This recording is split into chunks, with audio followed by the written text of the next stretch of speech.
cette cinquième vidéo, on va traiter nivellement direct, nivellement simple. On va traiter le cheminement fermé, c'est-à-dire en boucle, pour une composition proportionnellement au poids de l'observation. Donc voici notre fiche de terrain. Il s'agit d'un seul repère, c'est le repère de départ et en même temps le repère d'arrivée B45 avec une altitude de 55,7. Donc 10 points B45 avec latitude 55,7. Le point d'arrivée, c'est le même repère B45.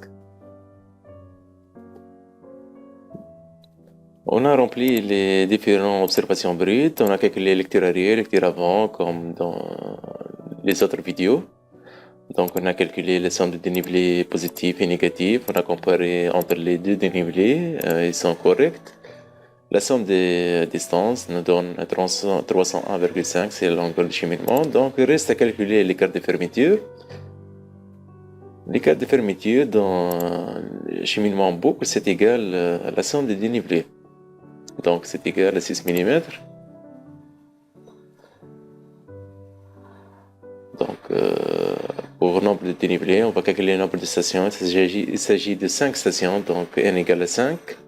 Longueur de cheminement, c'est égal à la somme des distances divisée par 1000 pour convertir en kilomètres, donc c'est 0,3 km.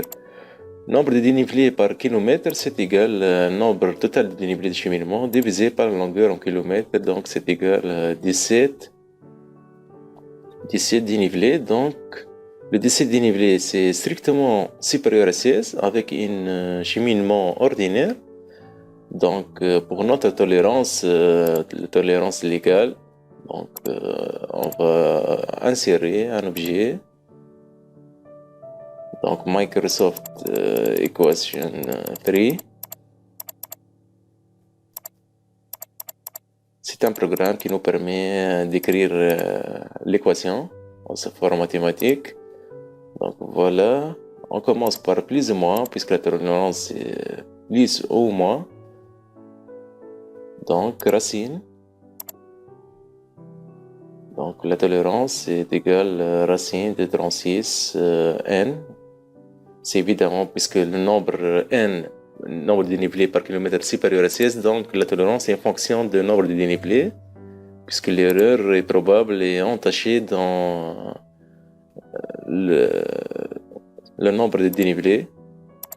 Plus on augmente le nombre de dénivelés, plus l'erreur s'agrandit. Donc racine de 36n plus n au carré divisé par 16, c'est la formule légale suivant les instructions de 1988. En fonction d'un cheminement ordinaire avec n strictement supérieur à 16. Donc on agrandit la formule pour qu'elle soit lisible. Voilà. Donc maintenant on calcule la tolérance à sa valeur numérique. Donc application numérique, t égale donc racine, on ouvre parenthèse, une autre parenthèse, donc 36 fois n veut dire le nombre total de dénivelés. On clique sur J56, on ferme la parenthèse, plus on ouvre une autre parenthèse. Donc n au carré, donc J56, on clique une autre fois J56 divisé par 16. On ferme les parenthèses, deuxième parenthèse, nous donne une 13,47. Donc on remarque que l'écart de fermeture est inférieur à la tolérance. Donc notre travail est tolérable, on appuie sur l'observation acceptée. La correction, c'est la somme des corrections, c'est égal le signe contraire de la fermeture. Pour l'écart type kilométrique, c'est égal à la tolérance divisée par 2,7. On remarque que l'écart de fermeture est strictement supérieur à l'écart type, donc on passe à une compensation proportionnelle au poids de l'observation. Donc les distances sont approximativement identiques, seulement les dénivelés qui présentent quelques différences. Donc la composition va être proportionnellement au dénivelé élémentaire. Dans la première correction élémentaire, on va écrire égal le dénivelé négatif divisé par, bien sûr, la somme des dénivelés. Donc on ouvre la parenthèse, c'est égal la somme des dénivelés positifs plus la somme des dénivelés négatifs en valeur absolue. On ferme une parenthèse, on les convertit en des références fixe par le bouton F4.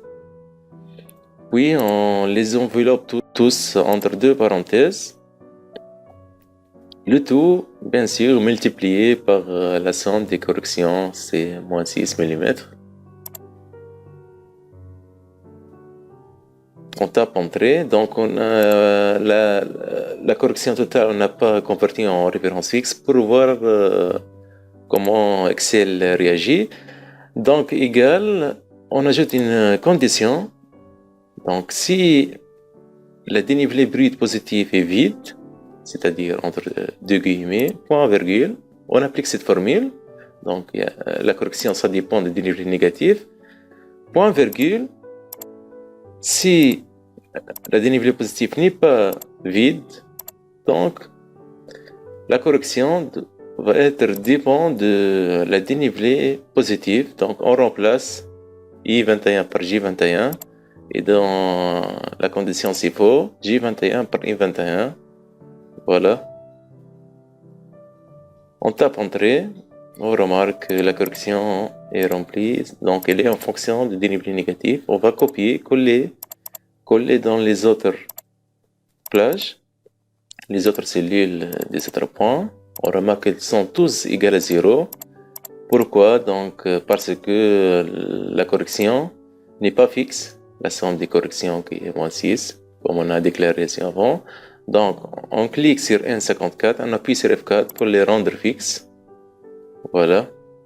Puis on va copier la première formule et les coller dans les autres cellules pour la spéciale. Formule, ok. Voilà, ils ont avoir des valeurs différentes de 0. Donc pour les dénivelés élémentaires corrigés, on va faire une condition. Donc si le dénivelé brut est vide, c'est-à-dire deux guillemets, point virgule, donc si la valeur est vraie, donc il va rien écrire, sinon, point virgule,